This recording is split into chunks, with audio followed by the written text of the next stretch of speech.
ডাল তো তোমরা অনেক ধরনের খেয়েছো বন্ধুরা, একবার এইভাবে ডাল বানিয়ে খেয়ে দেখবে। এখানে আমি 3 ধরনের ডাল নিয়েছি, মুগ ডাল, মটর ডাল আর মুসুর ডাল।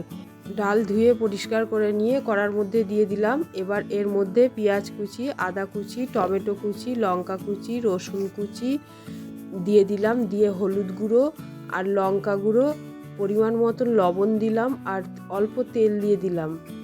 এবার ডালটা সিদ্ধ হতে যতটা জলের দরকার ততটা জল দিয়ে দিলাম এখানে, দিয়ে ঢাকা দিয়ে গ্যাস জ্বালিয়ে দিয়ে সেদ্ধ করে নেব। কিছুক্ষণ পর ঢাকাটা খুলে দেখে নিচ্ছি সেদ্ধ হয়েছে কিনা। তার আগে মধ্যিখানে আমি ঢাকা খুলে দেখে নিয়েছিলাম। আর সেদ্ধ হয়ে যেতে এখানে ডাল ঘাটা দিয়ে একটু ঘেটে নিলাম, ঘেটে নিয়ে আলাদা একটা বাসনে ডালটা ঢেলে রাখলাম। এবার কড়া ধুয়ে আবার উনুনে কড়া বসিয়ে সর্ষের তেল দিয়ে দিলাম।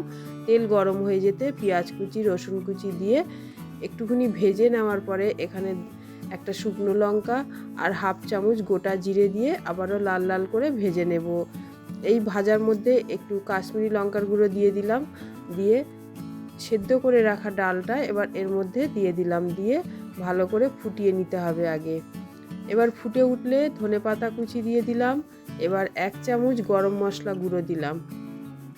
আর এর মধ্যে লবণটাও চেক করে দেখে নিতে হবে, কম হলে সেটা দিয়ে দেব। ফুটে গেলে নামিয়ে নেব। বন্ধুরা, একঘেয়ে ডাল খেয়ে তো বোর হয়ে গেছো, একবার এইভাবে ডাল বানিয়ে খেয়ে দেখবে। ভাত রুটি দুটোর সাথেই এই ডাল খুব ভালো লাগে। দেখো ঠান্ডা হয়ে যেতে কত ঘন হয়ে গেছে।